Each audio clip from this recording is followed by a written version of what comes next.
The Supermarine Spitfire became a symbol of British strength during World War II, known for its speed and easy handling. It was a favorite among pilots and seen by many as the plane that could win the war. But there was a serious issue hiding behind its fame. Whenever the Spitfire entered a dogfight and had to dive, its engine would often stall right at the worst possible moment. This made it tough for British pilots to hold their own against the German Luftwaffe's Messerschmitt Bf 109, which didn't have the same problem. That gave German pilots a major edge in air combat. Britain managed to win the Battle of Britain, but it wasn't easy, largely because of this engine flaw. And if they wanted to win the rest of the war, they had to fix the Spitfire's engine issue fast.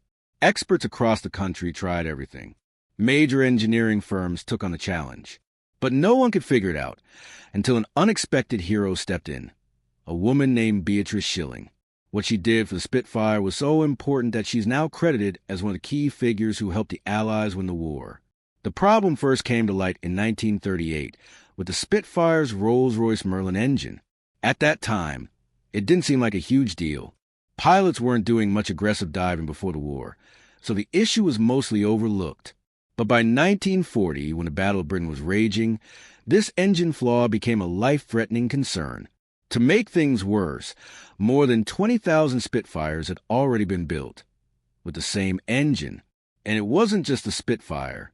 Other planes used by the Royal Air Force, RAF, like the Hawker Hurricane and the Bolton-Paul Defiant, had the exact same engine. So now, Britain's main air force was flying with planes that all shared a dangerous flaw, just as World War II was heating up. When German planes crossed into Allied airspace with their advanced Bf 109s, British Spitfires would rush up to intercept them. Air battles became intense and unpredictable. Pilots had to pull off quick dives and sharp climbs to avoid getting hit or to line up a shot. These moves were common and constant during combat. Fights could last for hours, and pilots had to rely on every bit of their training and their aircraft's reliability. But if your engine cut out mid-fight, that could be deadly. British pilots did have one advantage. They were fighting over home territory. That meant they had easy access to fuel and support. German pilots, on the other hand, had to fly across the English Channel just to reach the fight, and then fly all the way back to refuel. This gave the RAF an edge, even with a flawed engine. Still, the engine issue didn't go away after the Battle of Britain ended. It kept showing up every time the plane went into a dive. Here's what was happening. When a plane dives sharply, anything that's not tightly secured tends to move upward, not downward, because of the shift in gravity. That includes the fuel inside the engine's carburetor. The Merlin engine's carburetor had its fuel outlets positioned at the bottom. So, when the plane dove, the fuel moved upward away from the outlets. The engine would sputter or even shut off completely until the plane leveled out again. This was a major design flaw, and top engineers were brought in to find a fix. Experts like Cyril Lovesey from Rolls Royce and A.D. Fisher from the Royal Aircraft Establishment developed several creative solutions, but nothing worked. In fact, some of their fixes made things worse, introducing new problems into the aircraft. To really solve the issue, you needed a deep understanding of how the engine worked from the inside out. That's why it surprised everyone in 1940 when the best solution to the Spitfire's engine problem came from someone no one expected, a woman named Beatrice Shilling. While Spitfire test flights were happening in 1938, Beatrice was busy rebuilding and tuning her favorite machine, a 490 cubic centimeters Norton motorcycle. This was the same bike she used to become the fastest woman to ride at Brooklands, a famous British racetrack. Shilling wasn't just a skilled racer. She was a brilliant engineer with a deep love for machines that started early. Back in 1919, when she was only 10, she watched her sisters go on bike rides while she stayed behind. That pushed her to save up for her own ride. By age 14, she bought a two-stroke Royal Enfield and began repairing it herself. Within a year, she could fully take it apart and put it back together. At 15, she already knew she wanted to be an engineer. But this was the 1920s, a time when women were rarely seen in engineering. Still, with help from the Women's Engineering Society, Beatrice got into the electrical engineering program at Victoria University of Manchester in 1929. She was the first woman ever accepted into that department. Later, she also studied thermodynamics and mechanical engineering, which became her real focus. Beyond her studies, she also raced motorcycles, often competing directly with men. She had even modified her Norton's carburetor for better acceleration. That experience, though she didn't realize it then, would one day help solve a huge issue with Britain's fighter planes.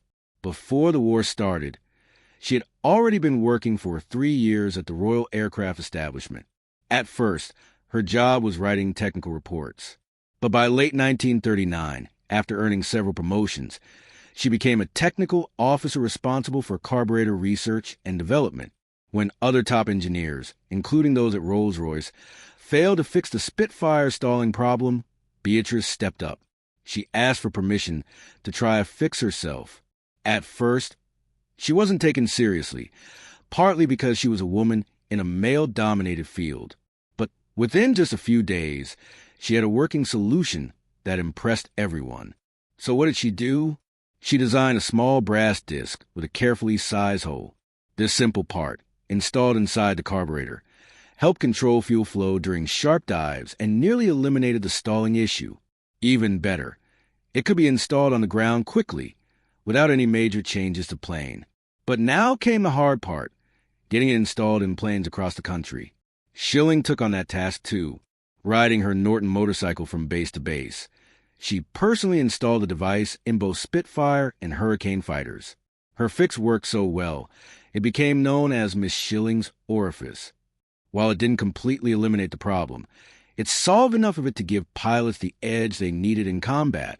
Later, Shilling went on to design an entirely new carburetor for the Merlin engine, solving the issue for good. Pilots credited her work as a major reason for their success. In recognition of her contribution, she was awarded the Order of the British Empire, OBE. After the war, she didn't slow down. Shilling continued her engineering career, taking on new projects in military tech. By the 1950s, her work had expanded into advanced areas like rocketry, jet engines, and guided weapons. In 1955, she was promoted to Senior Principal Scientific Officer at the Royal Aircraft Establishment. Beatrice Shilling wasn't just a mechanic or engineer. She was a pioneer. She broke barriers for women in technical fields and helped change the course of history.